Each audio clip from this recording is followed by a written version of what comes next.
Os principais filhos de Enki eram Marduk, Ninjishzida, Nergal e Dumuzi. E os netos, Sete e Osíris. Quando eram crianças, alguns deles receberam horríveis feridas dessas armas de plasma de brinquedo.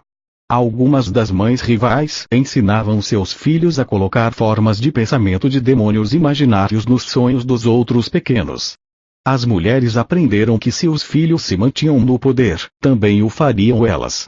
Começaram a descuidar de suas filhas e só se preocupavam com procurar matrimônios poderosos para os pobres rapazes. Uma reunião familiar frequentemente era um desastre e às vezes chegava a converter-se em um motim. Os jovens brigavam e suas mães os incentivavam. Normalmente Enki se retirava no meio do temor e do desespero. Nunca gostou de disciplinar a ninguém. A princípio, quando Marduk tomou o poder na Atlântida, Ninjishzida, Thoth, recolheu-se em registrar e disseminar o conhecimento, passando a ser conhecido como a divindade da ciência e da escrita. Porém, quando a catástrofe Atlante se tornou eminente, no intervalo entre o período e o desastre energético das construções marcianas lideradas por Marduk que causou o rompimento das membranas dimensionais do planeta e o período em que o dilúvio aconteceu como consequência do desastre anterior, um período de aproximadamente 4.000 anos Thoth/Ninjishzida, juntamente com os ancestrais felinos e carians da hierarquia planetária e acima dela, procuraram soluções que incluiu a construção das pirâmides do platô de Gizá. Depois da queda Atlante, porém, entre muito conflito e engano, o Egito também foi dado a Marduk para que o governasse. Parecia que Marduk tinha o poder de submeter a mente de Enki. Exercia uma espécie de controle mental sobre seu pai. Enki preferia ficar no Abzu trabalhando em seus projetos genéticos, de modo que lhe entregou o domínio do rio Nilo e os territórios adjacentes ao senhor Marduk. Imediatamente Marduk começou a construir enormes estátuas monolíticas de si mesmo por toda parte. Estas obras de arte aumentavam sua beleza e tinha como fim intimidar ou aterrorizar aos Lulus/humanos. O mandato por meio da intimidação era o código de Marduk. Todos os tiranos da história da Terra de um modo ou outro se inspiraram no primogênito de Enki. Como o Egito era o domínio de Enki, sua prole ficou encarregada de regular os padrões climáticos ao redor do Nilo. Deste modo se controlava o fornecimento de água e se evitavam as inundações. Em Nibiru, o controle do clima se faz por meio de reguladores de frequência. Na Terra um satélite em forma de disco de eletroprata e ouro cruzavam os céus e, por meio de emissões magnéticas que vocês ainda não conhecem, regulavam-se as quantidades de água e a formação de nuvens. Este procedimento fez que os Lulus/humanos pensassem que a família de Anu controlava o Sol e que eram deuses que eles deviam adorar. Marduk adorou esta ideia e se autodenominou Deus do Sol, região autônoma, e por todo o Egito fundou templos onde lhe adoravam. Ele era extremamente vaidoso e sempre queria sair-se com a sua. Deus Sol, o brilhante, possuidor do céu e da terra e quase todo o título que era dado aos outros deuses, Marduk o apropriava cedo ou tarde. Até Enki lhe tinha medo. De algum modo toda a força de Enki se transferia a Marduk, o que deixava Enki impotente. A grande pirâmide de Gizé era chamada de Ekur, uma palavra que quer dizer casa que é como uma montanha. Seu intento era manter a frequência vibratória da casa solar nibiruana no planeta, criando um campo eletromagnético que permitia viver na atmosfera solar e até estelar. Em que seus filhos construíram este Ekur em Gizé para restaurar a força de conexão estelar do planeta que neste momento perdia sua estrutura dimensional original. Ninjishzida/Thoth, o filho de Enki Ereshkigal, instalou a tecnologia estelar pleiadense dentro do Ekur. A pirâmide era o gerador principal de frequências elevadas de poder e conhecimento estelar que foi usado em todos os veículos espaciais, os discos que controlavam o clima e os sistemas de comunicação do planeta com a comunidade cósmica e de sustentação do campo intraplanetário. Nessa época as transmissões das Pleiades, do planeta Nibiru e da estação de órbita, chegavam ao Ekur. Aquele que controlasse a grande pirâmide exerceria o poder na Terra e na família de Anu. Por isso, Marduk se apressou em reivindicar o Egito. Marduk e Nergal começaram a lutar pelo controle do Ekur. Ninjishida-Tot nunca foi dado às guerras, estava satisfeito em cumprir os propósitos de salvar o planeta e a humanidade da queda iminente. Marduk fez clones de si mesmo e formou um exército de guerreiros ferozes e valentões, grandes de estatura e facilmente substituíveis. Com estas legiões de clones, atacou os exércitos do Nergal e sobreveio à guerra. Quando os filhos de Marduk conseguiram se apoderar do Ekur, venceu-os a ambição e a avareza. E não demorou muito para que houvesse conflito no horizonte novamente. Desta vez foi entre Sete e Osíris. Set quis governar todo o Egito e, levando às últimas consequências a queda iminente, assassinou seu irmão Osíris. Horus, o filho de Osíris, jurou vingar a morte de seu pai e assim começaram a brigar entre eles mesmos. Esse fato ocorreu no último momento, foi a primeira guerra da pirâmide, que em realidade ocorreu na Atlântida em queda. Depois, os filhos de Enki moveram suas legiões para o portal espacial que pertencia a Enlil, o seu irmão herdeiro legítimo. Esta briga provocou a Enlil e a toda a família e deu origem a uma larga e sangrenta guerra familiar que terminou dividindo a família de Anu em dois grupos definidos, os Enlilitas e os Enkitas. Cerca de 300 anos depois teve início a Segunda Guerra da Pirâmide.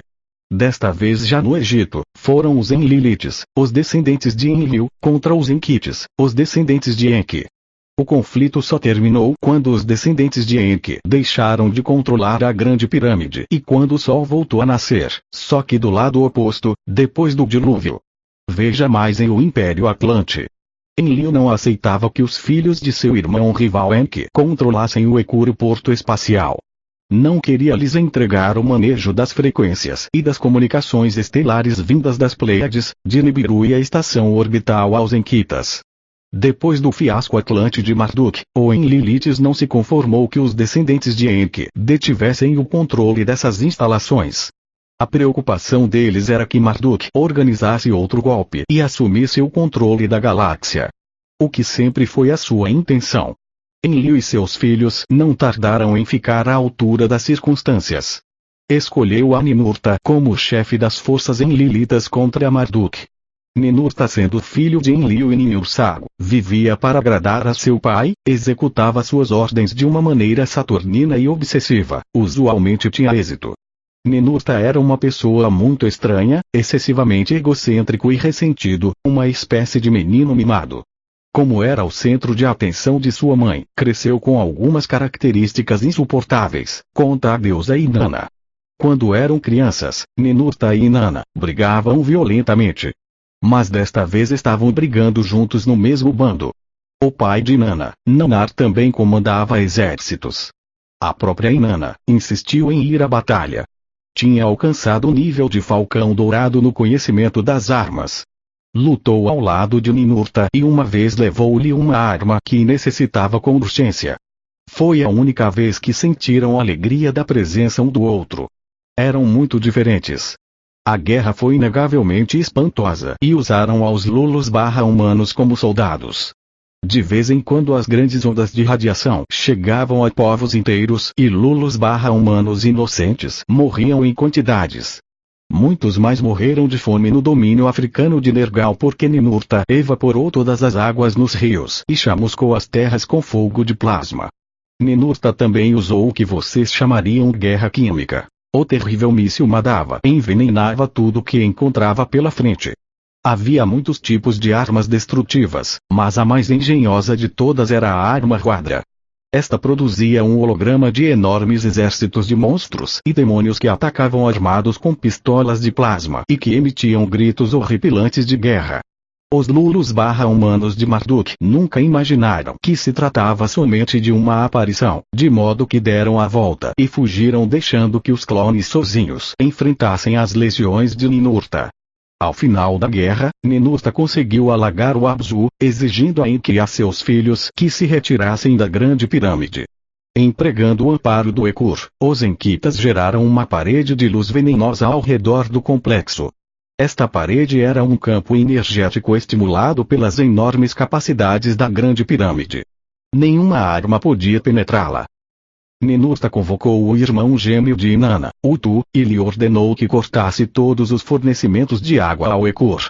Sem água não poderiam sobreviver por muito tempo. O desespero obrigou a um dos filhos menores de Enki a escapar para procurar água, mas em seu ousado intento a arma engenhosa de Ninurta o deixou cego. Um membro da mesma família nunca havia feito tamanha agressão a outro antes. Foi nesse período que Marduk tinha utilizado assassinos para matar o marido de Inanna, seu próprio irmão, Dumuzi. Então interveio Niursago, a filha legítima de Anu. Já tinha visto muito. Era algo muito vil que presenciasse a degolação de seus lulos/humanos, mas matar e aleijar os membros de própria família era algo intolerável. Ordenou a seu filho Ninurta que lhe desse uma roupa protetora contra a radiação inferior que encontrava no planeta e lentamente se aproximou do Ekur. Ninguém se atrevia a agredir Niursago, nem sequer Marduk. Ela é a filha de Anu e podem estar seguros de que Enki se sentiu muito nervoso quando ordenou a ele que baixasse a parede venenosa. Começaram as negociações de paz. Niursago informou a Enki e a seus filhos que Anu lhe tinha dado autoridade para pôr fim a esta loucura. Ordenou a Enki que imediatamente se rendesse ante Enlil. Enki procurou Marduk para lhe pedir conselho e este aceitou. Nesses tempos Marduk ainda tinha medo de Anu. A guerra terminou com essa intervenção e mediação de Niursago.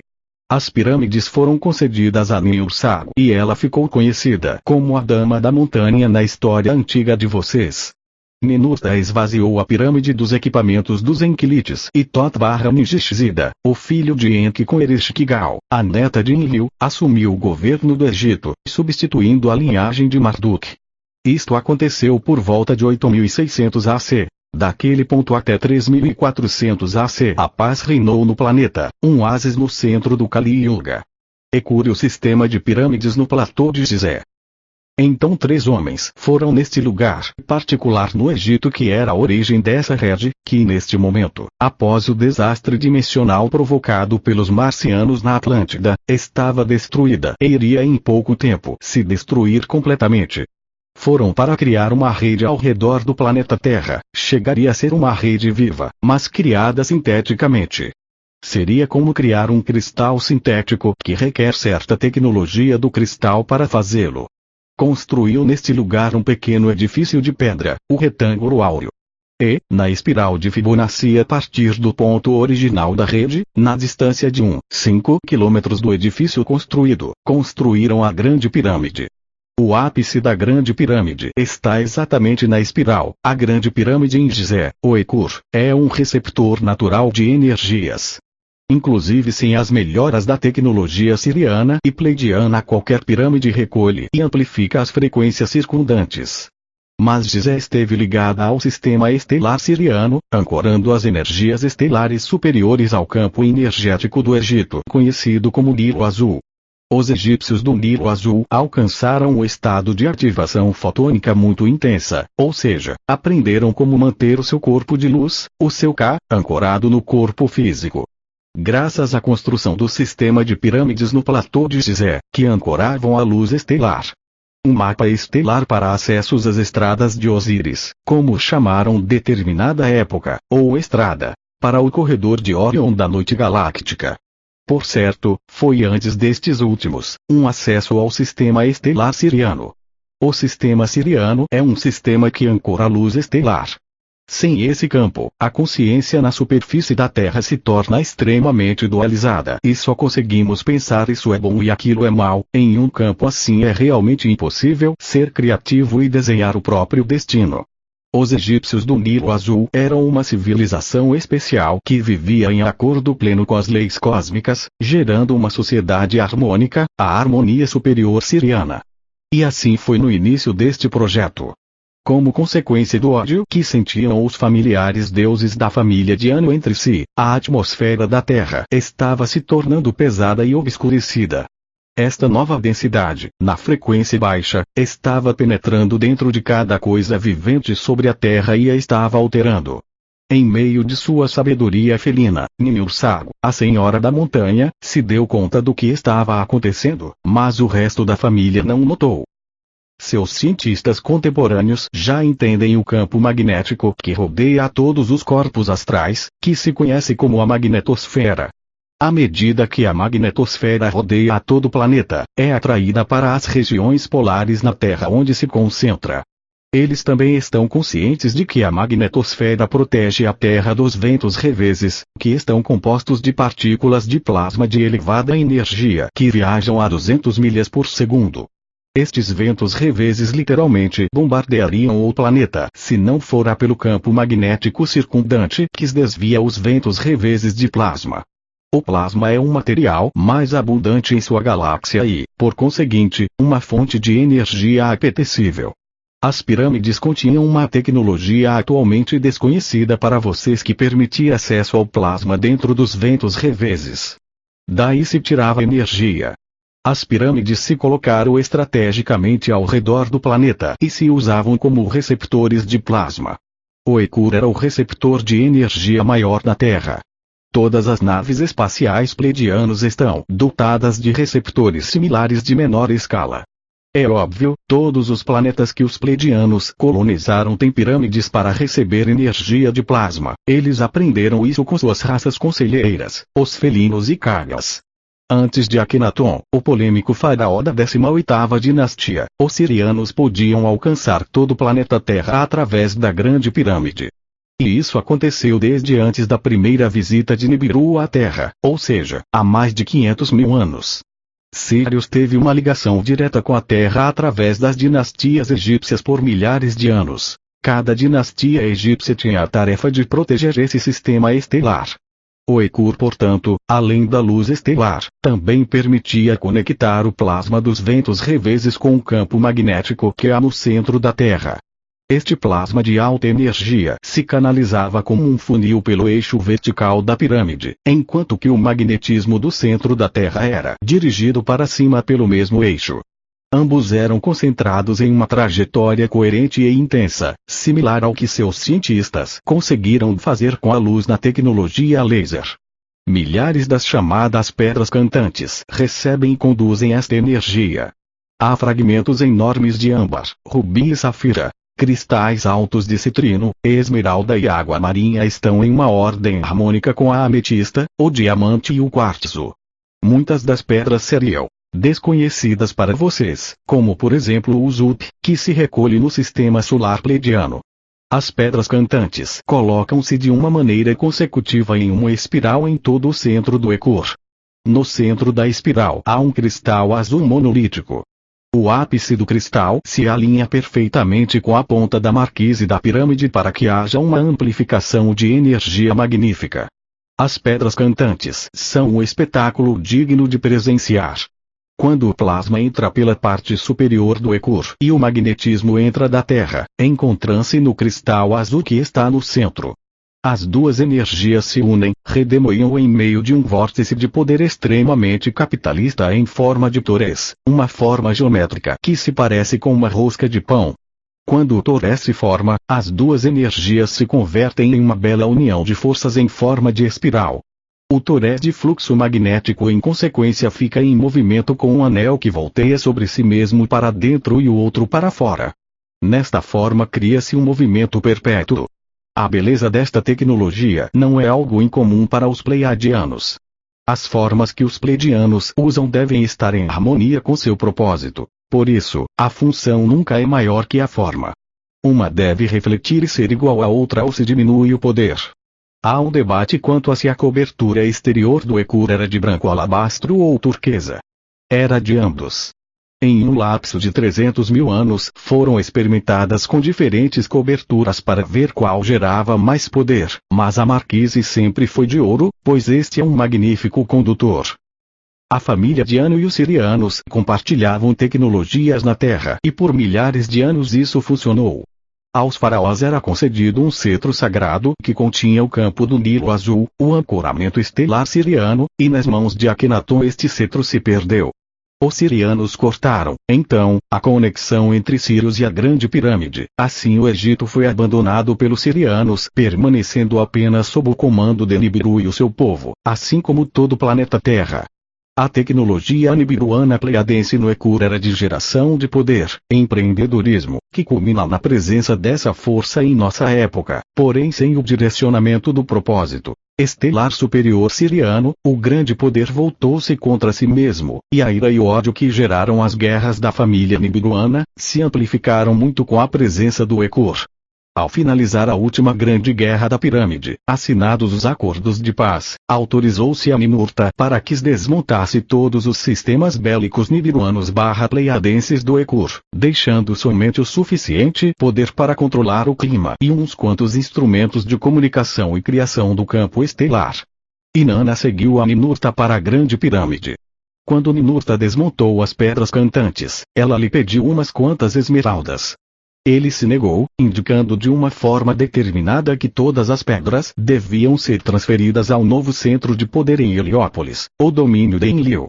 Ninurta, que sempre era rígido e inflexível, perseguia o pai de Inanna, Nannar, segundo ela mesma. Ambos eram filhos de Enlil, mas seu pai é tão encantador e bom moço, tão logicamente dotado que era evidente que entre os dois Enlil preferia Nannar, nos conta de forma passional a deusa. Para Ninurta só restava cumprir seus deveres direito para ganhar a aprovação de Enlil. Por isso Ninurta era muito minucioso, muito aborrecido. O dever e a integridade são qualidades maravilhosas, mas Ninurta não tinha senso de humor. E, claramente, não deu as pedras a Inanna. Enlil é estrito em sua fidelidade à autoridade nibiruense, uma vez que tinha promulgado uma lei na terra, seguia ao pé da letra. Seu irmão Enki é mais flexível, mais criativo. Geralmente Enlil tomava partido por Nibiru, enquanto que Enki sentia um amor profundo pela terra e os Lulus/humanos e frequentemente lutava pelo melhoramento da humanidade. Como parte do acordo de paz, Enki fez certas exigências em favor dos Lulus/humanos que tinham sido muito prejudicados na guerra. Destruíram-se muitas cidades e os Lulus/humanos morreram em grandes quantidades. Enki exigiu que se restaurassem as cidades que tinham ficado em ruínas e que se construíssem novas. Queria dar aos Lulus/humanos a possibilidade de ser mais que trabalhadores escravos, portanto se decretaram leis que lhes davam a oportunidade de escolher trabalho apoiado em seus talentos. Proporcionou-lhes uma extensa variedade de ocupações mais produtivas em suas estruturas sociais. Foi quando Thoth/Ningishzida pôde criar o seu oásis egípcio em acordo com a hierarquia galáctica durante um curto período nesta época de degradação sob o planeta. Como consequência da devastação da Guerra das Pirâmides, limitou-se o poder dos filhos de Enki. Marduk se enfureceu quando se inteirou de que a seu meio-irmão Ningishzida/Thoth tinha sido outorgado Gizé e o controle sobre o Egito. Ningishzida era considerado neutro na divisão familiar porque é filho de Enki, mas sua mãe, Ereshkigal, é a neta de Enlil. Marduk, porém, cobiçava todo o Egito. Ele queria o mundo inteiro. A Ninurta foi concedido o controle da nova capital da Suméria, Kish, o que lhe deu ainda mais poder e enfureceu mais a Marduk. Ele queria Kish e o domínio da Suméria, assim como sua cidade favorita, Babilônia. Todos amavam a Babilônia. Era tão formosa naqueles dias e seus famosos jardins eram um marco para muitos dos festivais mais famosos. O povo de Babilônia chamava a Inanna de Ishtar, e em sua honra construíram um formoso portão de pedra coberto de ouro e lápis-lazuli. Se viajarem lá hoje, na cidade velha poderão ver vestígios dos templos que construíram para si os deuses.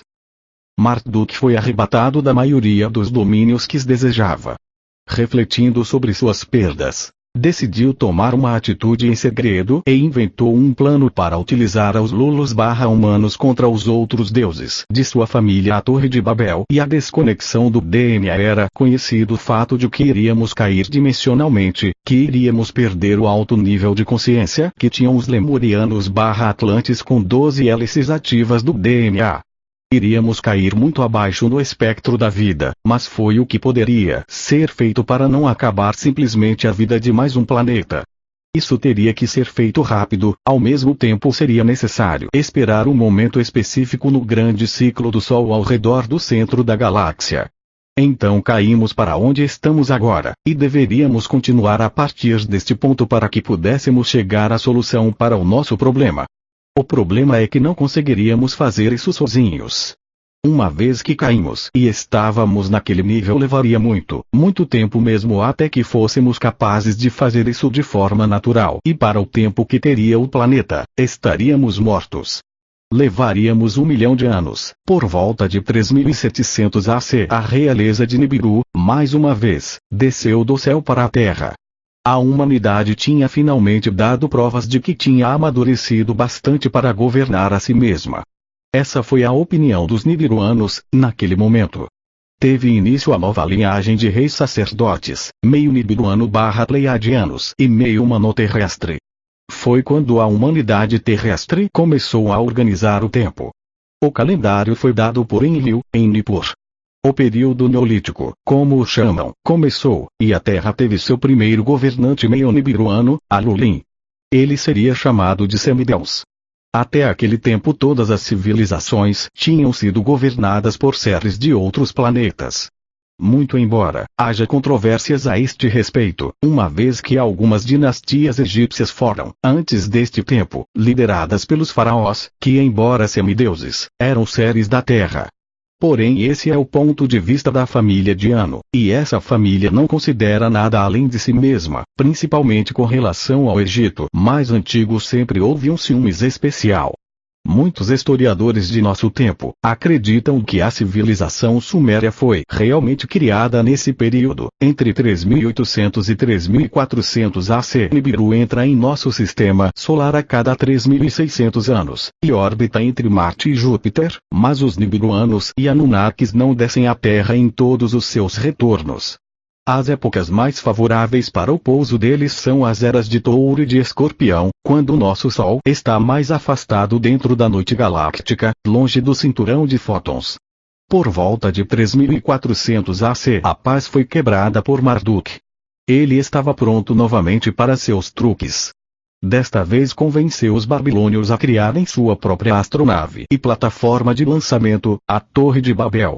Marduk, como governador da Babilônia, supervisionou a construção. Seguindo um programa de austeridade, disciplinas de concentração intensas, Marduk ativou sua vontade de cobra. Por meio de cristais e raios de frequência, colocou formas de pensamento nas mentes receptivas dos Lulus/humanos. Sua magia teve muito êxito. Pela primeira vez os Lulus/humanos pensaram que poderiam ser iguais aos deuses de Nibiru. Despertaram na noite com uma visão, uma torre enorme que chegava até o céu e o conhecimento de como construí-la. Parecia como se os Lulus/humanos chegassem de todas as partes da Terra enquanto se reuniam nas planícies nos subúrbios da Babilônia. Começaram a construir uma torre que chegasse até o céu, onde poderiam exigir igualdade de parte dos deuses. Um ponto muito perigoso. Marduk deve ter pensado que mais tarde poderia tirar essa tolice de seus cérebros. O deus Marduk dá, e o deus Marduk tira. Nessa época, os Lulus/humanos somente falavam em uma linguagem muito simples. Os conceitos complexos não se encontravam em seu idioma porque seu vocabulário estava restrito às palavras que necessitavam para executar trabalhos manuais ou obedecer ordens. Mas ainda possuíam restos de suas habilidades telepáticas originais da época em que ainda estavam em harmonia com os animais da Terra. Essas habilidades telepáticas estavam funcionando a pleno vapor quando de uma forma misteriosa começaram a reunir-se para construir sua torre até o céu. Quando Enlil se deu conta do que os Lulus/humanos estavam fazendo, apressou-se em ir até o local, caminhou entre eles e os admoestou para que suspendessem o projeto. Disse-lhes que este ato era algo contra a vontade de seus criadores e que deveriam deter-se ou do contrário seriam castigados. Para surpresa de Enlil, fizeram pouco caso de suas palavras. Era como se nunca o tivessem visto. Enlil se deprimiu.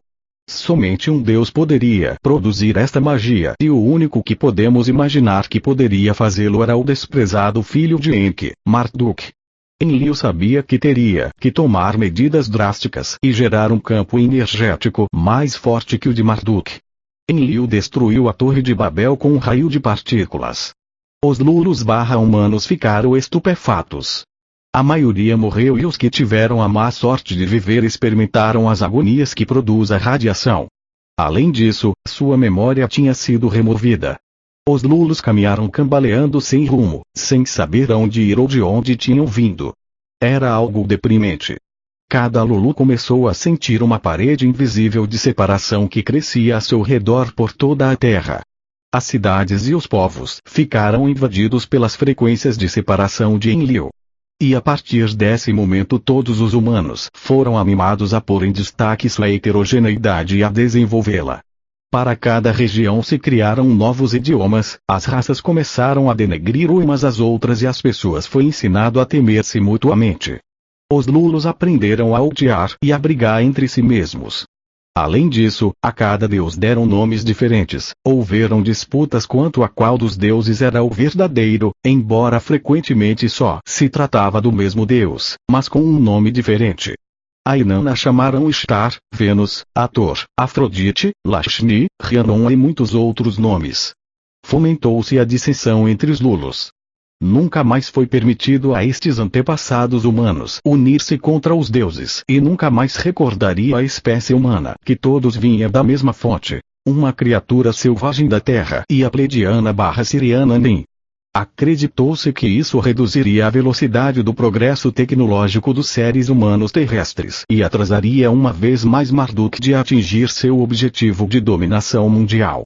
Ele não poderia fazer isto sozinho, ele tinha que ter a ajuda da humanidade para fazer o trabalho de propaganda. Com o idioma confuso, não poderiam se comunicar entre si, e isso era uma fonte de grande irritação para Marduk. Ele teve que gastar muitos anos lhes ensinando outro idioma para tê-los trabalhando juntos no mesmo projeto. Também esse foi um dos motivos para a decisão de mudar a estrutura do DNA dos humanos, para suprimir suas habilidades psíquicas, que haviam sido concedidas anteriormente. Enki e Nin regressaram para o laboratório em Shahrupak para executar esta diretriz, que também vinha da hierarquia galáctica. Uma vez que as membranas dimensionais do planeta haviam sido destruídas, o experimento egípcio que daria uma nova chance de restabelecimento, precisou optar por essa regressão temporária do DNA de 12 para 2 hélices em toda a humanidade sobre o planeta. Veja mais a este respeito em Marduk e o conhecimento na Atlântida e o Império Atlante. Era sentido pelos nibiruanos e outros, que desconectando 10 das 12 fitas de DNA dos humanos terrestres, isto reduziria a velocidade mais adiante. Eles já tinham testemunhado os resultados da velocidade com a qual o gênero humano poderia progredir com a ajuda de tecnologia reptiliana, chegando à quase destruição do planeta Terra. Enki e Nin, além de desatarem as fitas de DNA, colocaram implantes nos corpos astrais para impedir que as fitas se reagrupassem. Em seguida eles desconectaram estas 10 fitas do sistema endócrino no corpo físico, que parou a produção de uma substância química que ativa as glândulas pineal, pituitária e hipotálamo. Essas glândulas então se atrofiaram por falta de uso. Só alguns humanos deteriam o poder de uso destas glândulas nas gerações futuras. Eles carregariam um gene especial para este propósito. Foi decidido que uma pequena porção da humanidade teria a capacidade de se comunicar conscientemente com os seres em outras dimensões, para que os humanos permanecessem no curso de sua evolução espiritual. Estes indivíduos eram profetas, místicos, xamãs e paranormais. A humanidade permaneceria com a capacidade de ativar as glândulas, mas para isto seria necessária uma verdadeira dedicação. Nos contra os outros deuses de sua família. Marduk e Inanna brigam pelo Egito. Vós sois bons quando vos tentais dar. No entanto, não sois maus quando procurais proveito. Pois quando procurais proveito não passais de uma raiz que se agarra à terra e lhe suga o seio. Com certeza que a fruta não pode dizer à raiz, sê como eu, madura e cheia e sempre abundante. Pois para a fruta, dar é uma necessidade, tal como receber é uma necessidade para a raiz. Vós sois bons quando estáis completamente despertos.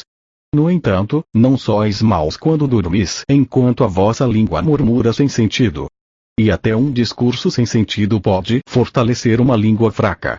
E pelo mal que fazeis devereis bater a porta dos abençoados e esperar. O vosso interior é como o oceano. Permanece para sempre imaculado. E, tal como o etéreo, só ergue os seres alados. O vosso eu interior é como o sol. Não conhece os esconderijos da toupeira nem procura as tocas da serpente. Mas o vosso eu interior não habita sozinho dentro de vós. Muito de vos ainda é humano, e muito não é. O maior desejo da deusa Inanna era governar o Egito. Depois da Babilônia e das cidades sumerianas, esta era a região mais cobiçada pelos deuses empreendedores da família de Anu. Porém, desde os tempos mais antigos, era também uma região protegida pela hierarquia dos felinos, os guardiões temporários do planeta. Com a chegada da família de Anu, muitos dos deuses regentes mais novos ignoravam completamente a existência de alguma hierarquia, além de si mesmos. E no momento em que o Egito alcançou o seu apogeu e a sua missão para aquele momento, leia mais em Império Egípcio, começaram as disputas entre Inanna e Marduk sobre quem reinaria no Egito. O Egito era tão rico. Dumuzi, o marido de Inanna, era muito fraco para apropriar-se dele por si só. Porém a deusa acreditava que com a ajuda e resolução que possuía, o Egito poderia ter sido domínio de Dumuzi e ela teria sido sua rainha. Porém Marduk estava decidido a frustrar as ambições de Inanna. Marduk matou o próprio irmão Dumuzi. Houve uma investigação depois da morte de Dumuzi. Marduk alegou que, embora ele tinha dado a ordem de deter a fuga do irmão, a morte de Dumuzi tinha sido um desafortunado acidente, a consequência de tropas muito agressivas. Durante a guerra, porém, Inanna obteve fama por sua coragem e domínio das armas. Quando escutou a desculpa tão patética de Marduk pelo assassinato de seu marido, perdeu a razão. Anunciou sua determinação de acabar com Marduk. Como tinha a reputação de uma combatente aguerrida, e que inspirava temor, Marduk fugiu para esconder-se no Ekur, a grande pirâmide. Inanna também voou para as pirâmides. Vestida com uma armadura de ouro e brandindo suas armas, de uma forma arrogante ordenou a Marduk que saísse. Ele não a obedeceu, e Inanna perdeu a calma, lhe lançou toda classe de maldições e levantou seu raio de plasma e começou a disparar aos lados da grande pirâmide. As pedras do Ekur começaram a tremer. Foi um espetáculo.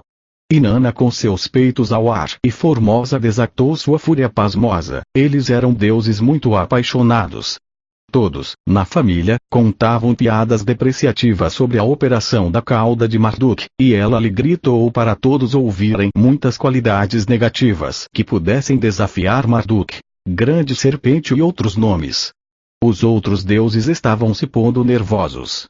O irmão de Inanna, Utu, decidiu chamar Enlil e, conscientes de que Anu é a única pessoa que Inanna escuta, Enlil o chamou. Sobre os céus de Gizé apareceu um holograma de Anu. Ele rogava à sua amada Inanna que desistisse de sua ira. Anu sabia que Marduk tinha escondido armas no Ekur e não queria que sua Inanna fora machucada. Anu a aconselhou que levasse Marduk a julgamento diante dos deuses. Ela aceitou porque depois de tudo não sabia como ia entrar na pirâmide e já estavam acabando as suas munições. Os deuses nunca antes tinham tido um julgamento real. Com Enlil, anteriormente, o tinha banido por violar a sua futura esposa, mas nunca foi processado em uma corte. Ninguém sabia o que fazer e ninguém queria julgar a outro deus por algo que eles poderiam fazer mais tarde. Abriria-se um precedente de castigo que algum dia recairia sobre eles. Posto que Marduk tinha contratado alguém para que matasse Dumuzi, seria seu crime punível com a pena de morte. Ninguém queria pronunciar uma sentença de morte sobre um membro da família de Anu. Disseram a Inanna que ela fizesse por si mesma a punição, e sua adrenalina ainda estava fluindo. Ocorreu a deusa o castigo perfeito: selar Marduk dentro do Ekur, ou seja, enterrá-lo, vivo, sem comida e sem água. Como ninguém queria tomar a iniciativa, todos estiveram de acordo com seu plano: enterraria-se vivo Marduk no Ekur. Inanna estava feliz. A deusa sabia que sem água e comida, a energia da pirâmide manteria vivo Marduk por um tempo. Isto lhe assegurava uma morte lenta, prolongada e horrível. Estava muito feliz consigo mesma. Era tão criativa e tinha vingado Dumuzi. Não é que tivesse estado muito apaixonada por seu marido, mas tinha chegado a odiar Marduk e o queria fora de seu caminho para sempre. Pessoalmente foi a Ekur para as cerimônias. Simplesmente se baixaram alavancas e blocos enormes de pedra caíram um em cima do outro, selando Marduk em sua tumba. Bom, Marduk tem mãe. Ela não estava muito feliz com o que tinha passado e começou a suplicar a Enki. Ainda mais patética foi a irmã esposa de Marduk, Sarpanit, que desfilava nua dia e noite frente ao Ekur. Fez todo um espetáculo, chorando e golpeando as paredes com suas pequenas mãos que sangravam. Reuniu-se uma multidão de lulos/humanos a observar, e Enki fracamente cedeu. Pressionou a Inanna para que se retratasse. Enki e Inanna eram muito bons amigos. Antes de tudo, ele tinha dado a ela os meios divinos. Então, relutantemente, aceitou que o soltassem. A deusa Inanna sabia que isso era um engano, mas não podia discutir muito tempo com Enki. Então aceitou com a condição de que Marduk fizesse oferendas em todos os templos da deusa para suplicar sua piedade. Removeu-se então a marquise da pirâmide por meio de raios de plasma poderosamente concentrados e ficou em liberdade Marduk. Se Marduk e Inanna tinham desprezo um pelo outro antes, podem imaginar que este pequeno incidente não melhorou a relação. Talvez de vez em quando ele despertava na noite, e ouvia os gritos horripilantes de Inanna, que o enterrem vivo. Eles já eram inimigos e eventualmente procurariam a vingança. Porém, uma vez mais, Marduk teve que pagar por suas ações. Depois de sua libertação ele foi exilado mais uma vez. As ambições de Marduk de governar o mundo não desapareceriam tão rapidamente. Algum dia retornaria. Escuros e cavilosos, os olhos vermelhos de Marduk impregnavam a alma de qualquer ser. Era possível senti-lo esperando, conspirando em meio de sua ira silenciosa. Com os seus planos frustrados, Marduk voltou ao Egito e se empenhou em destituir Thoth. Isto ele conseguiu. Thoth foi para a América do Sul e começou uma civilização lá. O ano era 3113 AC e esse é o período que a civilização egípcia enfrenta a decadência, depois de cumprir o seu papel de plantar a semente da civilização para o futuro. Leia mais no Império Egípcio. Na América do Sul, Thoth/Ningzida ficou conhecido como Quetzalcoatl, a serpente branca emplumada. Os nibiruanos divulgam que Thoth é filho de Enki, por isso ele também trazia a serpente como seu símbolo, o símbolo da casa de Enki/Ea. Por outro lado, no Egito, Thoth é associado ao Carias, um grupo de seres muito mais desenvolvidos que os reptilianos e por esse motivo, no Egito, o símbolo de Thoth é a Ibis. Enlil e seus descendentes, por sua vez, traziam a cruz como símbolo. A cruz simbolizava Nibiru e a casa de Anu. Por volta de 2900 AC, Inanna tornou-se governadora de uma nova colônia no Vale Imbu. A localização era a Índia dos dias atuais. Todas as historias registradas lá, relativas aos nibiruanos, foram transmitidas por ela para serem escritas. Este foi o tempo em que ela se tornou a proprietária da Índia. 600 anos depois ela se apaixonou por Sargon e juntos eles construíram um novo império, que seria chamado de Império Acadiano. Também durante este tempo, ela e Marduk lutaram amargamente muitas vezes. As histórias de suas muitas batalhas estão registradas nos livros de história. Vós sois bons quando ergueis firmemente o vosso objetivo com passos ousados. No entanto, não sois maus quando caminhais com hesitação. Até aqueles que caminham com hesitação não andam para trás. Mas vós que sois fortes e determinados, evitai hesitar ante os indecisos, nem que seja por bondade. Vós sois bons de inúmeras formas e não sois maus quando não sois bons. Sois apenas vagabundos e ociosos. Os templos do amor, a Índia de Inanna. Você não pensaria que uma tradição antiga iniciaria assim, de uma deusa despontada.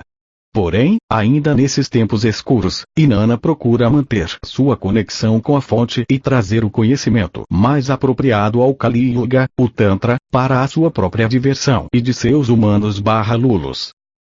E assim foi. Após perder o marido e de uma briga muito difícil com sua meia-irmã Ereshkigal, Inanna decidiu estender os seus templos do amor, dedicando-se à Índia meridional no Vale do Indo, onde possuía territórios que ninguém mais queria. Às bordas do rio Indo construiu as cidades Mohenjo-Daro e Harappa. A desembocadura do rio Indo era o centro de comércio do leste naquela época. A deusa concentrou-se nos cristais divinos que possuía e pôs todo o seu empenho para criar negócios e comércio entre a Suméria, Babilônia e Egito e o Vale do Indo. Inanna sempre gostou muito dos tesouros da terra e tem a habilidade para os negócios. Mostrava-se como uma comerciante inata. Seus templos eram escritórios de intercâmbio que serviam como lugares de troca e negócios com vários produtos, assim como de salões de aprendizagem e adoração. Convidou a sua mãe, Ningal, para que ajudasse a desenhar e construir os templos. Ela tem uma paixão pela arquitetura e trouxe consigo a sua boa amiga, Maia, a arquiteta mais famosa naquele tempo, para planejar Mohenjo-Daro e Harappa. Maia já tinha desenhado outros templos na Suméria, mas as três queriam superar as criações anteriores. Construíram umas estruturas tão formosas e valiosas que Anu e Antu vieram as admirar. Inanna tinha grande preferência pelo lápis lazuli. Seus azuis profundos realçam muito bem os tons de sua pele, mas não havia suficiente para construir todos os templos, por isso pediu a Enki que desenvolvesse um substituto em seus laboratórios. Em pouco tempo tinha mais que suficiente lápis, e cobriu os pisos dos templos, as colunas e as telhas do teto com um novo lápis falso, que era o presente de Enki para Inanna. O mármore e o ouro se mesclaram elegantemente, com turquesa, malaquita e lápis em ritmos geométricos. Também especialmente convidou a Tara para que a ajudasse nos templos. Tara é a esposa de seu amigo Matali, o piloto de Enki. Matali não compreendia muito bem a família de Anu. Suponha-se que os conheceu como deuses há muito tempo e não sentia bem vivendo junto a eles. Não sentia bem vivendo junto a eles. Não sentia bem vivendo junto a eles. Não sentia bem vivendo junto a eles. Não sentia bem vivendo junto a eles. Não sentia bem vivendo